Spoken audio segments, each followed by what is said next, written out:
Welcome to Everyone Loves Guitar, where we get to sit down and talk with interesting professional guitar players and related music industry experts. If you love playing guitar, stick around. You're in the right place.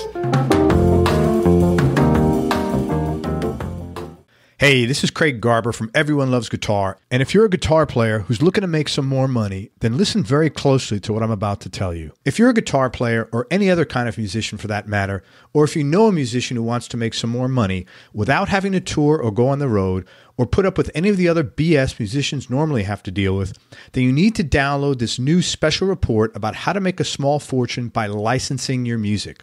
And by licensing music, I mean getting your music inserted into movies, television shows, and commercials. The report is less than 20 pages long, and it was written by Mike Elsner, who I interviewed in episode number 167 of this show. Mike's been doing this for over 14 years, and he's had over 2,000 songs licensed at this point in time. That means he's getting paid to license almost 150 songs per year. Now, keep in mind, most successful career musicians don't get paid for 150 songs in total over a 30 or 40-year career. Yet, Mike's getting paid for this on an annual basis. And the cool thing about this business is that you can run it from your own home studio, and you'll never have to deal with ivory tower record label executives telling you what to play and how to play it, and no shady managers or unethical business people telling you what to do either. So download Mike's free ebook on the 4-step plan to licensing success right now. Just go to everyonelovesguitar.com/Mike. That's everyonelovesguitar.com/Mike, M-I-K-E. Let me know how you like the book, and now let's get on with the show. Hey everybody, this is Craig Garber from Everyone Loves Guitar. We got a really cool guest today from the Northeast. I always love interviewing people from the Northeast. It's close to my home. We're with Tom Guerra. And since you've probably heard Tom's name if you've read any one of the guitar magazines, Vintage or Guitar Player. Is it Guitar Player, Tom? Sorry, you just told me. I've been in Guitar Player, but I've written for Premier as well as Tone Quest, but my main gig is Vintage Guitar. Awesome. And Tom will be happy to take all your old guitars that you don't want. That's right. Those old, smelly things, you know. Send them to Tom. Hey, since the late 1970s, Tom's been a popular guitarist in the New England club circuit, playing with a host of leading blues, rock and roll, and R&B acts. Tom first gained notoriety after being featured in Guitar Player magazine in March of '91. Over the years, he's recorded or played with Rick Derringer, the Dirty Bones Blues Band, Max Weinberg, Johnny Jimo Johansson from the Allman Brothers Band. I remember when I was a kid, the first time I read that name, I was like, I don't know, 11, looking at the back of a cover. Yeah, he just goes by JMO these days. Yeah, I was like, wow, that's a lot of names there. Jack Sonny of Dire Straits, Guitar Shorty, Adolph Jacobs of the Coasters, and Kenny Aronson in the Del Reys, for which he received acclaim from Buddy Guy. In 1999, Tom formed Mambo Sons with singer Scott Lawson, based upon a songwriting partnership that dated back to the early 1980s. Their debut album, released in 1999, featured guitar legend Rick Derringer. Rick's from over here, I think, from my neck of the woods, isn't he? Well, he moved down, not too far from you. He lives north of Sarasota these days. Yep. Yeah, that's 35, 40 minutes away. Yeah. Mambo Son's second disc, Play Some Rock and Roll, which was issued in 2002, was named Top Indie Release of the Year by New York Rock Magazine. In 2007, Tom joined the editorial board of Tone Quest magazine following that publication's feature story on him in April of that year. In 2009, at the request of legendary guitarist Johnny Winter, Tom created the liner notes for Johnny's latest release at the time, which was called Volume 4, the Bootleg Series. Tom's subsequently written liner notes for other Johnny Winter albums as well. Do you know Paul Nelson? Of course I do, yeah. Yeah, I interviewed Paul. Yeah. That guy is freaking brilliant. I mean, he is just any aspect of music. Playing, he's just a sharp dude. He sure is, yeah. On August 1st, 2009, Mambo Sons released a 20-song double album entitled Heavy Days. And double album, for all you millennials listening, it's when you have two actual albums put together. So it's like got a bunch of songs, which was named, that was horrible, sorry, which was named the best straight-ahead rock and roll recording of the year by Cleveland's Rock and Roll Report. I'm sorry, millennials. In 2012, Tom began focusing on studio work and writing. Two of his songs garnered praise, both written to honor national tragedies. The first one is called Love Comes to Us All, and and the second one is called Put Up Their Names, the Ballad of the USS Frankie Evans, and we'll discuss those songs today. In 2014, Tom released his first ever solo album called All the Above, featuring 11 new original songs, and in 2016, he released his second solo album called Trampling Out to Vintage. American Songwriter magazine had this to say about the album: if you dig the glammy crunch of Mott the Hoople, the swagger of the Stones, and the chiming folk rock of the Byrds, give Guerra a listen. Those are pretty damn good comparisons, Tom. Yeah. In 2017, Tom wrote 5 new songs with Yardbirds bassist Kenny Aronson, 3 of which are slated for the new Yardbirds studio album, and he recently released a new single with legendary Boston guitarist John Butcher from the John Butcher Axis, entitled Blood on the New Rising Sun, and he's busy working on his 3rd solo record, which should come out later this year. Always a fan of vintage guitars, Tom's written for Vintage Guitar Magazine, as he mentioned, for over 20 years, and he's endorsed a variety of guitars, amps, and effects throughout his career. Among the instruments he owns are Howlin Wolf's 1963 Stratocaster, currently on display at the Rock and Roll Hall of Fame in Cleveland, and Greg Martin's white Stratocaster I just found out. Yeah. How does that work when the Rock and Roll Hall of Fame wants to display like something you own? Well, they got in touch with me because there was an article on the guitar that came out in Vintage Guitar Magazine that another writer, Pete Prown, put together, did a great job on. I initially wanted to be left anonymous in there, but by the time it came out, they had my name in there because I did write for them. So they, truth in advertising and whatnot. So about a week later, I got a call or an email actually first from the Rock and Roll Hall of Fame asking me if I'd be interested in donating the guitar. And I said, this is a 63 Strat, number one. I'm not short, donating. No. Yeah, right. And then they said, well, would you consider a 2-year loan? And I said, yeah, provided you, give me and my family, tickets to the Rock and Roll Hall of Fame, and we go down there for the weekend. And they did, and they were great about it. And then actually last month, the 2-year loan was coming to an end, and they said, will you give us another year with it? So I said, sure, why not? So it's there, and it's in the Roots of Rock section. It's really the first thing you see when you walk in to the Rock and Roll Hall of Fame, and it's right next to Muddy Waters Telecaster and Freddie King's ES345. Yeah, so it's pretty wild. It's it's made Pinterest too, and somebody's like, hey, check this out, your guitar is on Pinterest. So I guess people went in there and took pictures of it and put it online or whatever. So it's a pretty wild instrument. I mean, when I got the thing, it literally smelled of whiskey and tobacco. I mean, it had been a Roadhouse guitar. And I on the last album, I recorded a song called Supermoon, and it features this guitar. It's got a really, really, it's a very distinctive Strat sound on that. So, but don't you want to play it? I mean, it's really nice of you to be willing to part with it. Are they paying you? And they say loan. I'm assuming that there's no interest on that. No, there's no payment there. I have a sort of a twin sister of it. I call it the clean twin sister versus the dirty, versus the Howlin Wolf guitar still has the original frets, and it's kind of a bitch to play, but I'm not going to really change it around, So gotcha. So I miss it, but it's cool that other people are experiencing it now, Very and I'll cool. get it back someday. Tell me the backstory behind your song Put Up Their Names, the Ballad of the USS Frank E. Evans, and what prompted you to write that song?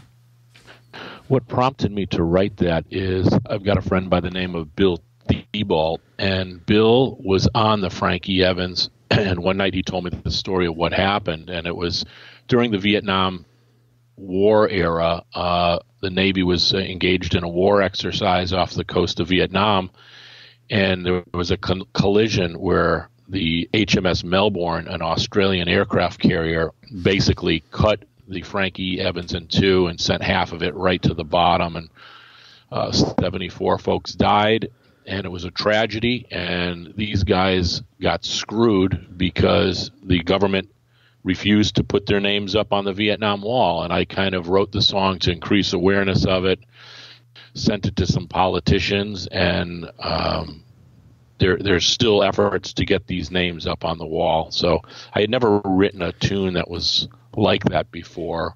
It's almost like a sea ballad, Yes.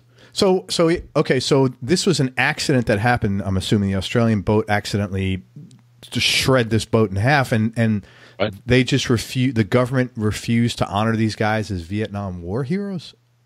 That's pretty much it. Yeah, because of the fact that it was a training exercise, but it was right off the coast of Vietnam. I mean, it was during the Vietnam conflict. These guys were there in the South China Sea because of Vietnam. You know. Yeah, they went on a holiday. Yeah.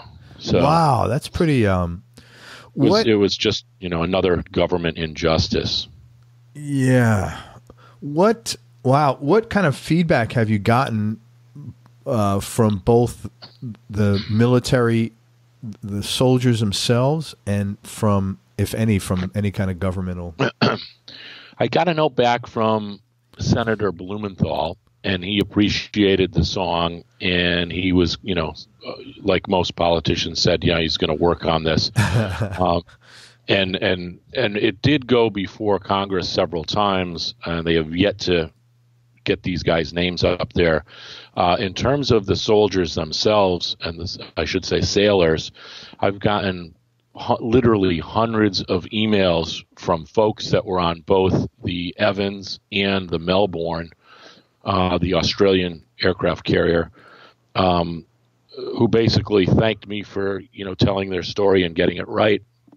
And that was pretty moving. And the Evans Association meets every couple of years, and they wanted me to go down there and perform that song. And it just from a scheduling conflict, I had some gigs and I couldn't make it, but they did play that for the folks, and it was well received. It's not on any of my albums. I thought about putting it on my album that was coming out at that time, my first solo album, but it's such a specialized song, and it's sort of unlike anything else I've ever done. It's kind of a sea shanty format versus a rock and roll song. Yes, for sure. But it's on YouTube, and it's got pictures of the event if anybody wants to check it out. And is it also the story for someone who wants to read more depth into the stories, or anything on your website about that? I think there's just a link to the video, but I mean, if you Google USS Frankie Evans, it tells the whole story. And I just feel horrible. I mean, these guys, they were doing the right thing by their country, and their country did not do the right thing by them. Yeah. Well, I've come to know a couple of guys that came back from Afghanistan, and that's not an uncommon thing. The government really doesn't do right by some of these guys, man. It's yeah. And as a matter of fact, I've got a new song that's going to be on my upcoming CD that's based on conversations I've had with Vietnam vets. So this song came out of nowhere, and I just started writing it one day, and I think it's going to be one of the best tracks on the album. It's kind of going to be kind of the centerpiece of the album. It's got like a strong, hooky chorus, but it's got a narrative verse talking about what some of these guys experienced. I kind of put all the stories together as one person, but it's based on conversations with several Vietnam vets. And it's weird because I'm like a happy-go-lucky rock and roller, but these songs that we're talking about are a little heavier than the typical rock and roll boy chases girl song. Sure. Let me ask you this. Most of your albums, I would imagine, when all your recording is done like in a home studio and you're mixing, engineering, and everything yourself? Well, I've worked for years. I worked in other studios, but I do have a home studio that I do most of my recording in. Yeah, that is true. And I do mix myself. I don't master myself because that's when I bring a second set of ears in, and I've been lucky to work with some really good masterers. That's great. It's so hard to make a record. I don't think people realize the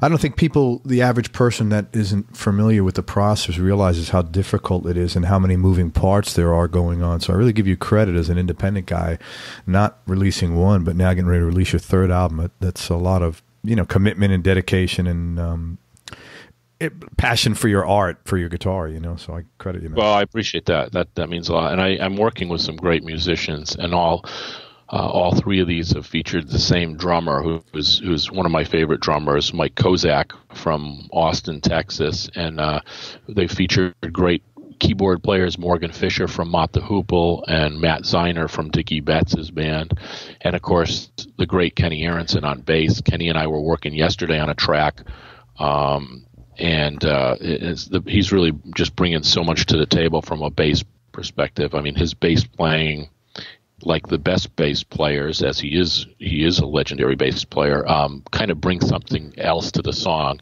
You know, McCartney was a great example of that. I mean, where his bass lines were like little songs within a song, you know? For sure. Where is he a Northeast guy too, Kenny? Yeah, Kenny's living down in Pennsylvania now. Okay, gotcha. Talk about your other sort of tribute song, Love Comes to Us All. What's the backstory there? That song, I still don't know where that thing came from, but that song was my response to the Sandy Hook school tragedy, school shooting.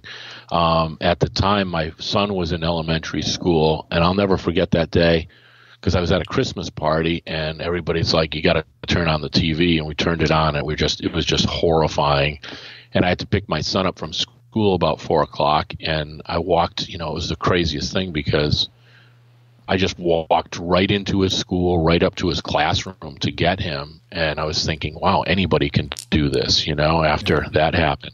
And he saw me, I saw him, and I just hugged him, and I was almost losing it. And he said, he was, I think, in 3rd or 4th grade at the time. He said, something bad happened today, didn't it? And I said, yeah, it did. And I think that was the extent of our conversation. But literally, like within the next 24 hours, I get a lot of ideas kind of when I'm waking up, but I remember I woke up and that entire song was in my head, like every word, the chorus and everything.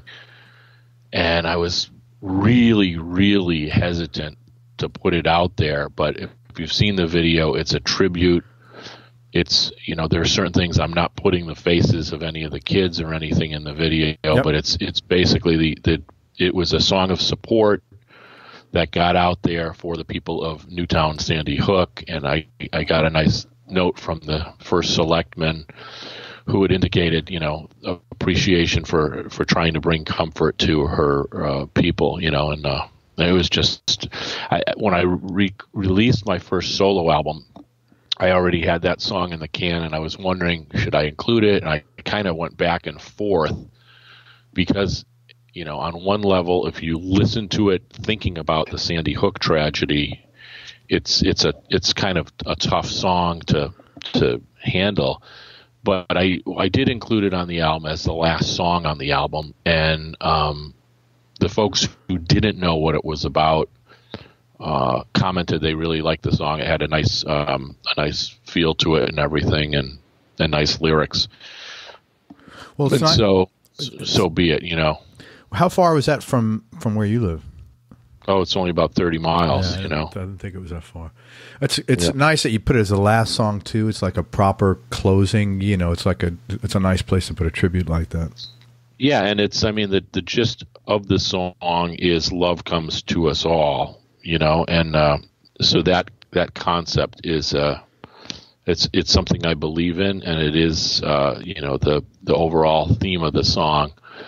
But if you listen to the lyrics now that you know this, you'll kind of read between the lines and figure it out, No, it's super intense. It's funny I hadn't thought about this in years, but when you just talked about that story about meeting up with your son in school, I remember when 9/11 happened, and my sons were, I guess, 11 and 8, and it was such a weird thing to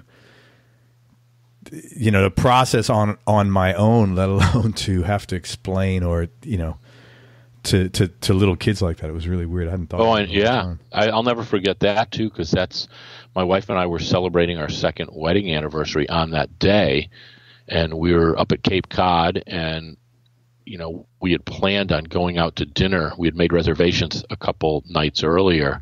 And we're like, do we even go out to dinner? Yeah. And we're like, no, we were staying in a place that we didn't have any food or anything. So we had to. So I'll never forget talking to the waitress that night. And I said, and we were the only ones in the restaurant, of course. And I said, it's our wedding anniversary. We didn't know if we should come.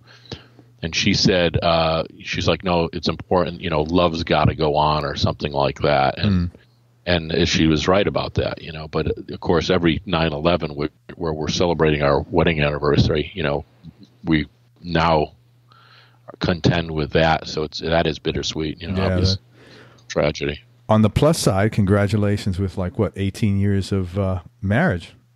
Yeah. Well, is it 18 or that was our second anniversary. Oh, okay, so 20. So 20. Is it? I think it's 19 this year, actually. Congratulations, man. That's not easy. Thank you. Oh, thank you. Your new single, "Blood on the New Rising Sun," real cool song. Yes. Love the video. Love the song.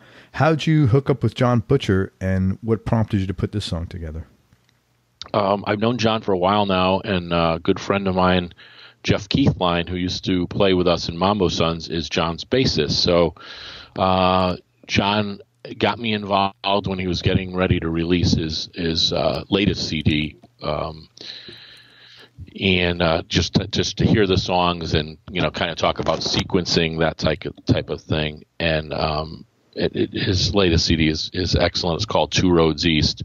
So anyway, he's like, you know, I want to hear some of your stuff. So I sent him my 2 solo albums and some of the Mambo Sons stuff, and he was really, really into it, which I was like, wow, that's good. Cool. Yeah. And he's like, I really want to collaborate with you. So I said, well, okay, great. So he's like, getting back to me, sending me emails. I really like what you did on this song about this and everything. So I'm like, okay. I said, well, I just wrote this tune here, and want to collaborate on this one. And I played him the tune, the rough mix of the demo of the tune. And I said, I think guitar should go here, here, here, and here. And he's like, I'm all over this. And, you know, within a day, we recorded his parts. And, then got the video out there. I mean, that thing is mastered, and that'll be on the new album too. That may lead off the new album. I'm not really sure, but it's kind of a good thing It is actually possibly lead, because it kind of starts mellow and then kind of builds at the end, you know. Well, if you think about it, also it'd be a great tune to open a show with. Yeah. So it'd probably be a good tune to open an album with. Yep. So that'll. Sorry, go ahead. Yeah. No, I was going to say that song I wrote after just kind of taking the pulse of the country after what happened down in Charlottesville. And, you know, this country has come so far, and we still got a long way to go. But, you know, I think we have got to remember we're all Americans. You know, we're all on the same side of this thing, and we just got to treat each other with respect and love, you know. I agree with you 100%, man. It's not a difficult concept. It's a lot easier to just work together than to just, you know, work apart. Right. But one of those things you just mentioned, that's one of those moving parts that people don't think about when putting together an album, is song order. Oh, yeah. And that's an art to that, an art and a science. You know, and I had a very extensive conversation with Paul Nelson about it. He's really intense. He does he does the same thing when he's putting songs together for a show. Like, if a song's in the key of B, the next one's not going to be in the key of B. Song is fast, the next one's not going to be fast. So he's got, he wants to just, you got to keep mixing it up so people don't get bored, but yet you want to have some consistency, and that's a tough thing to do.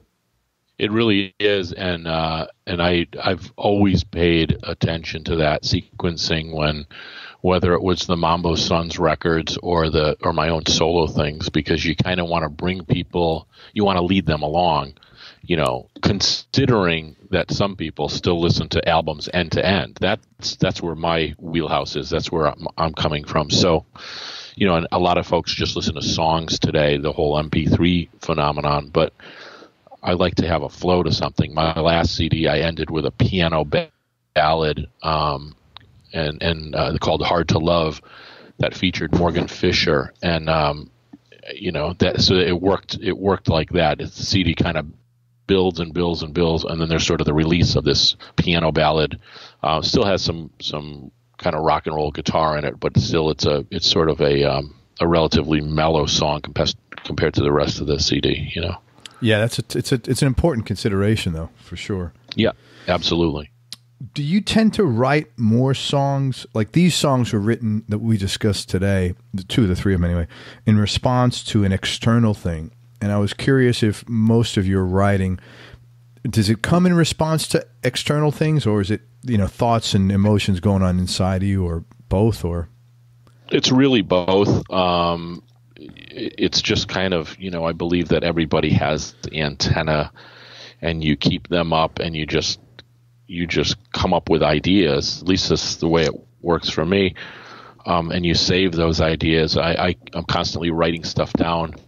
If I'm away from something and I come up with a melodic idea, I'll just call my voicemail and sort of sing it into the phone until I can get to a point where I can document that.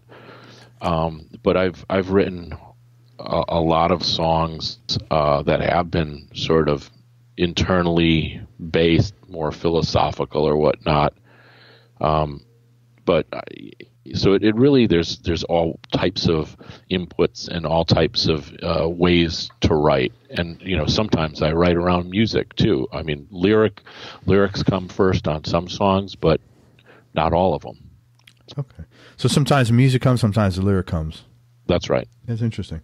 Yeah. What are you working on now that you're most excited about? I'm really excited about the new album I'm working on. That's going to feature 10 songs. It'll have 2 covers on that, including a song that I covered the day after Tom Petty passed away. One of my favorite songs of his that was never on a proper album is called Walls. And I just love that guy and his songwriting and his band, and got to hang with them a bit. Mike Campbell's just a great, color man and guitarist, where he's just adding so much to the songs. So I covered a version of his tune Walls, and that'll be on there, as well as another cover of a tune by Brandi Carlile called The Story, which is, I played it for my friends, and they didn't know who wrote it. They thought I wrote it, and they said, "Wow, you're kind of in touch with your feminine side." I'm like, well, doesn't make you a bad person. Yeah, but it's a kind of a cool arrangement that builds, so that'll be on there. But I'm most excited about the new tunes that I've written for this album, and have been recording pretty much since last fall. Blood on the New Rising Sun, which we just talked about, was one of the first songs that I wrote for this, and I think it's going to be really, just a lot of good stuff on there. There's another piano ballad, the first time I've done that without any guitar, that features really nice playing by Morgan Fisher, and it's just a piano and voice, and that one's called Meet Me at the Bottom of Your Glass. And is that about alcoholism or something? Yep, it's about a friend of mine who who ended up living on the streets. Wow. And so it's about her and that whole experience. But it was the truth and from the heart. So that's what you got to do, Good stuff, man. But the rest of the album's got a lot of fun stuff on it too. I don't want people to think it's this big heavy thing, but there's some really good rockers on there as well. Is that a title? That'll probably be out late summer. No, I'm working on a couple ideas for the title, but I don't want to really say yet, because one is clever and the other one is just a song title. But we'll figure it out. I like what you just said before. Everyone has the antenna. That's going to be the snippet that I use for this interview. I like that. Everyone has the antenna. I think so. You live up in Connecticut. Are you originally from there? Where'd you grow up? I grew up in Connecticut, outside of Hartford, and went to college at a Connecticut state school where I had a band, and we played quite a bit around New England, and that was a great experience. Called the Dirty Bones Band. Some reviewer said this is grime and gristle rock and roll. And that's like that, because that's exactly what it was. Somebody else said we were punk blues. I'm like, okay, well, we'll take that too. Yeah, right. So yeah, I've always lived in Connecticut. Traveled around the world, but have always come back here. So did you go to UConn? Is that where you went to school? I did not. I went to Eastern Connecticut State University. in Willimantic, Connecticut, home of the Shaboo. Of course. Yeah. That sounds like a Japanese anime character. What is the Shaboo, man? The Shaboo is Shaboo Inn was a classic roadhouse where everybody from Muddy Waters to Miles Davis to B.B. King came, played there, rocked the place, and it burnt down under mysterious circumstances in '82. But boy, up until that point, I mean, the Cars played there, the Police played there on their first tour, Dire Straits played there. So it was really the place to see bands and musicians that weren't playing in the civic centers of the world, And to me, I like music that way a lot better, seeing it at a club. I think some of the best acts I've ever seen live were in small clubs, So it's more kind of intimacy. like Toad's Place, it sounds like. Toads. I played Toads a couple times myself, but I would say out of my top 5 favorite concerts, 2 of them were at Toad's Place, and one was the Kinks, and the other was Ian Hunter and Mick Ronson. That sounds great. Great shows there, and of course saw Buddy Guy there. Just totally, they say. I think Keith Richards said on any given night, a band can be the greatest band in the world, and I think those 3 acts that I saw there, Ian Hunter, the Kinks, Buddy Guy. I've seen a lot more there, but those are the 3 that really stand out as at that on that particular night. Those bands were the greatest bands in the world. Good stuff, man. Yeah, I've been to Toads a few times. Many years ago. I've been in New York, living in New York in a while. What kind of work did your folks do?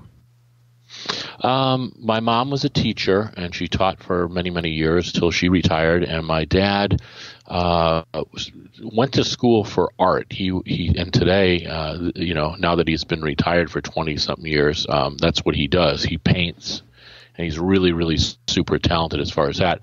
He was in I would call it a sales position for a civil engineering company. So that's what they did. Sure. And so who was playing guitar like your original dream, or were you planning on becoming something else, or how did that come into play for you? Well, I still don't know what I want to do when I grow up, but when I was in school, I was always sort of the class artist. And when I went to a high school, I went to a private high school my parents sent me to because they thought it would help with discipline. And they didn't really have an art program there. And I never really thought about this until a couple of years ago. How did I even get into this thing, with music?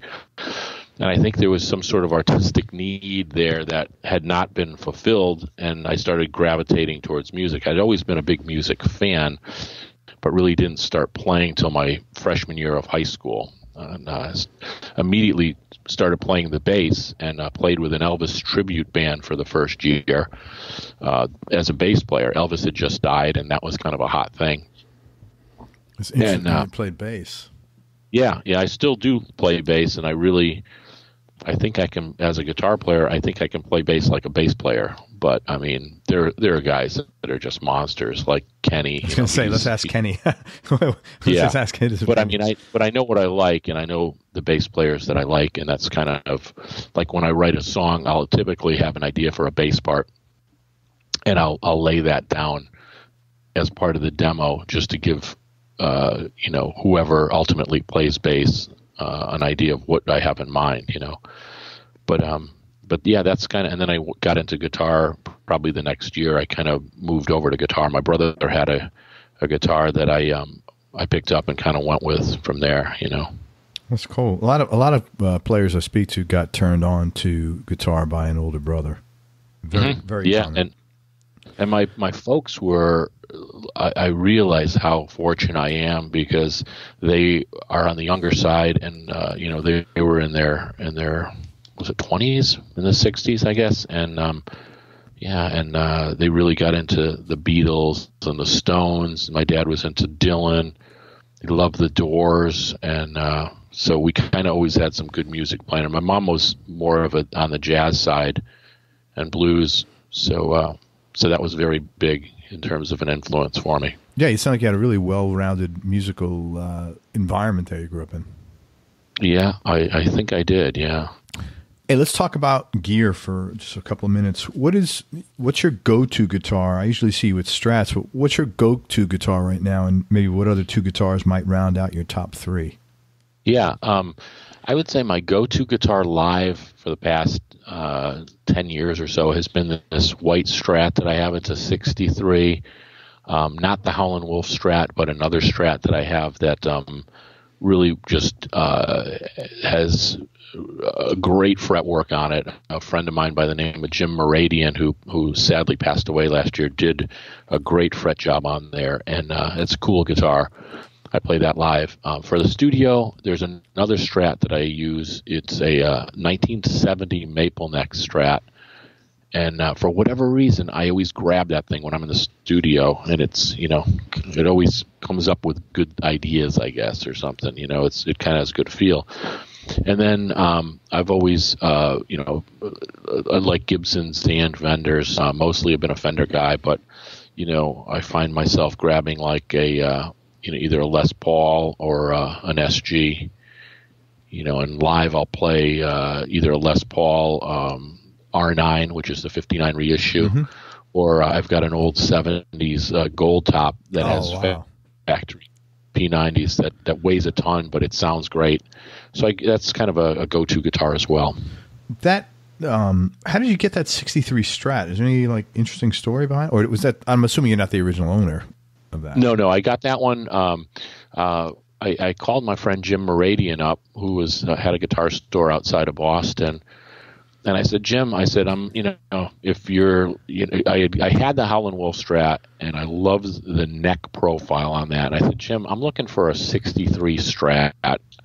I've got this other one that I don't want to mess with, but I want to gig with this guitar. So he's like, hold on a second. Let me call you back. He calls me back like 5 minutes later. He goes, you're not going to believe this. He goes, I've got one that's going to be coming into the shop next week.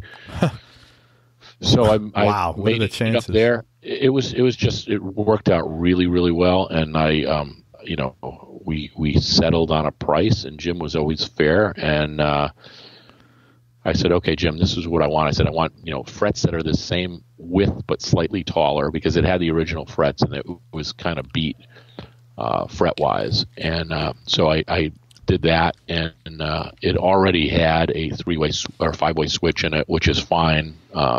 So I didn't feel guilty about breaking original solder joints. Sure. And that's been it. That's been the guitar for me for live for probably the past 10 years or so. Is that a rosewood or a maple neck? That's rosewood. All the 60s from 59 till basically late 60s. That's all they had. Oh, I didn't know that. Were rosewood boards. Yep. Thank you for telling me that. I did not know that. Yeah. What do you prefer playing, rosewood or maple? It's really strange. I love the sound of a maple neck, and the stuff I record Strat wise is more maple neck, I would say. But live, I think a rosewood is slightly easier to play. Yeah. So that's kind of that's what I'm thinking today. You ask me tomorrow, I'll probably say something totally different. No, I hear you, because that's the kind of thing that changes. I prefer darker woods. I just feels it's a little more of a tactile. I just like the feel of it a little better. It's too smooth, and I'm not a good enough player to not be. I need to be attached. I need to be more attached to my guitar than someone who's probably a better player than I do. So I like the rosewood, or I have an ebony, which is amazing. That's nice. Yeah, I do think maple. I think this about Fenders in general, that they're a little tougher to play than maybe a Gibson. But I think you can. I know with me, I can sound, for better or worse, more like myself if I'm playing a Strat than maybe a Les Paul. I think Les Pauls have a very professional sound, if you will. But I think for me, a Strat, I can kind of honk it off, make some cool noises with it, And most of my favorite players have been Strat players too. Well, let's talk about that. Are there any players who've influenced you that people might be surprised? I always used to ask who's you've been influenced by, but everybody's been influenced, especially our age group, call it that. the Clapton, Hendrix, the usual players. Beck. Is there? Yep. Yeah, Beck. Right. Anybody that's influenced you that people might be surprised to hear? I'm not really certain they'd be surprised because I think you can hear this guy's playing and my playing. But one of my all-time favorites was Rory Gallagher. Oh yeah, he's not mentioned anywhere nearly enough. Right, and I mean, I fell in love with that guy's playing right after I started playing, and I just kind of knew that was the sound I wanted. He played pretty much a Strat through either an AC30 or an old Fender Bassman, later a Marshall. And I really, really got into Rory's music. As a matter of fact, just this morning, I was talking to his drummer and bassist, Ted McKenna and Jerry McAvoy. Jerry McAvoy. Yeah. He always used to say that. I was wondering if those guys are still around, especially the Jerry. Yeah, they are, and they're actually touring. They're going to be touring the States under the name The Band of Friends with a guy by the name of Davey Knowles on guitar, who is a great guitar player. So I'm actually going to sit in with them when they come to Connecticut. Very cool. We were talking about what songs and everything, so I'm looking forward to that. I mean, what are they called? The Band of Friends. Band of Friends. Man, yep, I and would love to they're check actually going to them be out. playing. Yeah, they're going to be playing down in Florida too. That's what I'm writing it down now. Is that the guy who they've been playing with for a while? They have been. Yeah. Okay. Davey's a monster. I mean, nobody can fill Rory's shoes, but they've got their own thing, their own vibe going now. It's that's like I saw 10 years after. That's like. The guy's name was Joe Gooch. He's playing. Joe Gooch, yeah. Great player, but man, you're never going to be. It's impossible. Alvin Lee, yeah, right? But it's not fair to ask him to be Alvin Lee. That's the thing. It's not fair to ask this guy to be Knowles to be Rory. But the problem is, you're going to be. No one's ever going to leave the show saying, "Wow, he's a good player." It's always, it's almost like a punishing role in a sense, no one's.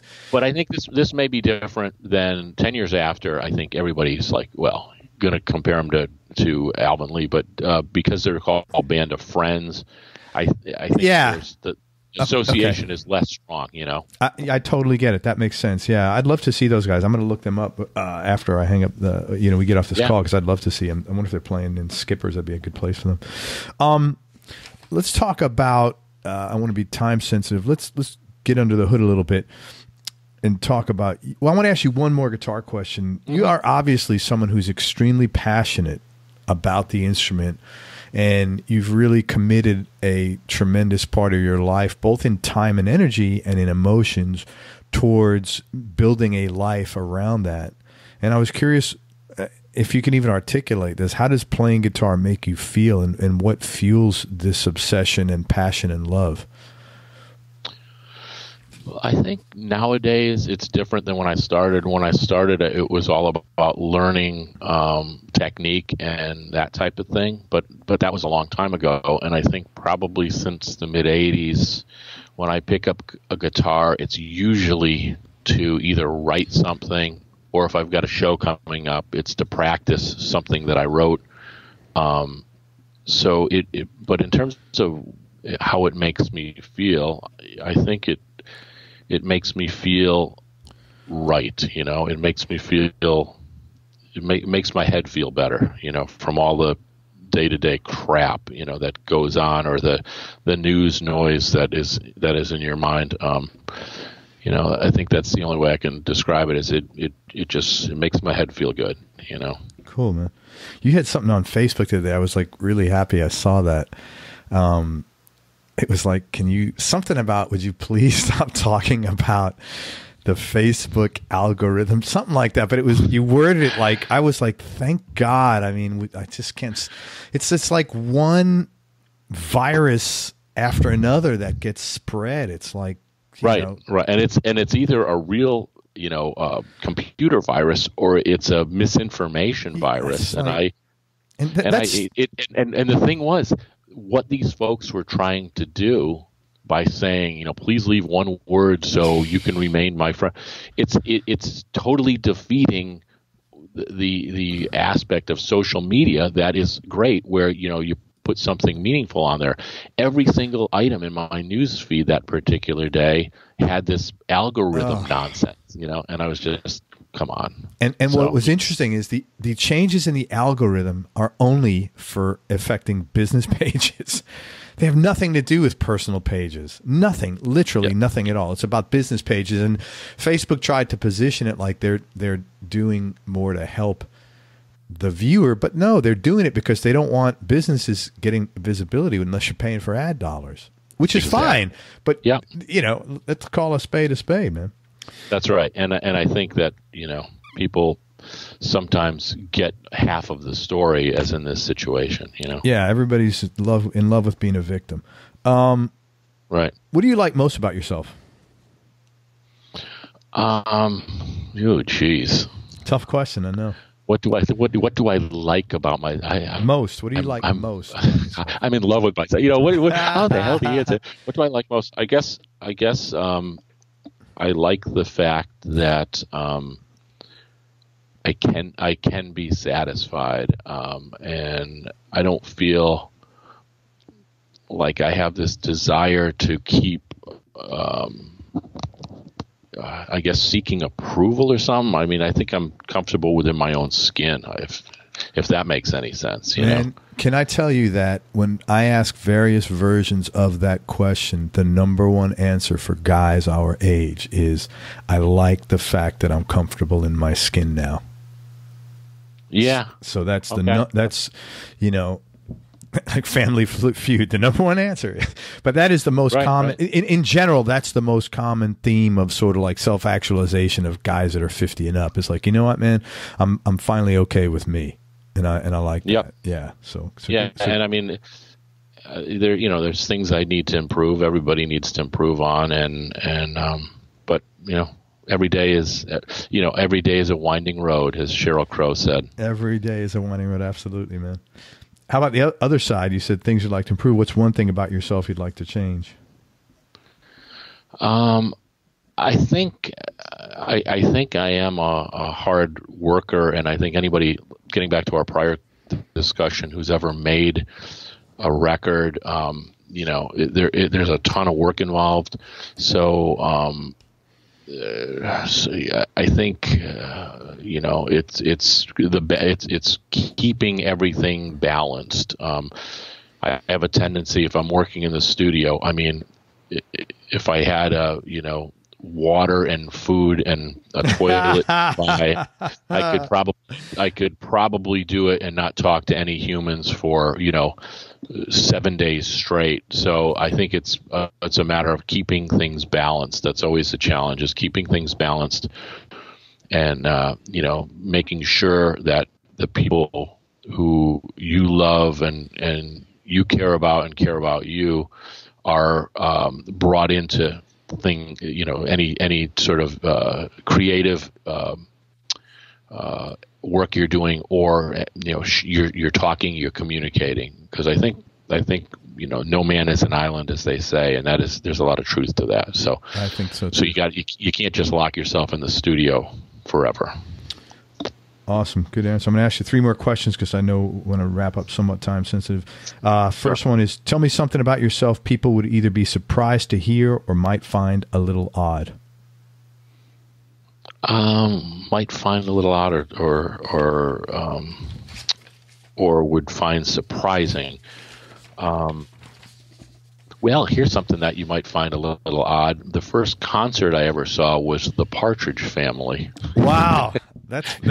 I do and I don't, because they were like, that was like what you liked when you were 9, 10, 11 years old back then. That was like that's right. That was our Beatles. I think I was 10 years old, and my brother and I had our grandmother take us to Riverside Park, which was an old amusement park, and they called it the Partridge Family. It was David Cassidy, Shirley Jones, and some backing musicians. So that's a bit of a surprise. And coincidentally, one of my co-writers for Vintage Guitar, Lisa Sharkin, who's really done well as a writer of musical things, her first concert was the Partridge Family as well. So we have that in common. Did you feel ripped off because Susan Day wasn't there? Oh, you know it, man. She was every guy's, she was on the poster of all the posters when we were kids. I remember that. She was definitely an early crush for any guy my age. Oh, yeah, for sure, man. You have any hobbies or interests outside of music? I like, let's see, I love to travel. Sometimes that involves music, sometimes not. I like to be outside and do things outside. I can't run anymore because I had my knee operated on about 5 years ago, and the doctor said, "Yeah, you're not going to run anymore." But I like to walk. I like to do long walks, and like all the fine things in life besides guitars, such as fine food and visiting places and wine and all that good stuff too. Cool. Final question, man. Toughest decision you ever had to make, or hardest thing you ever had to do?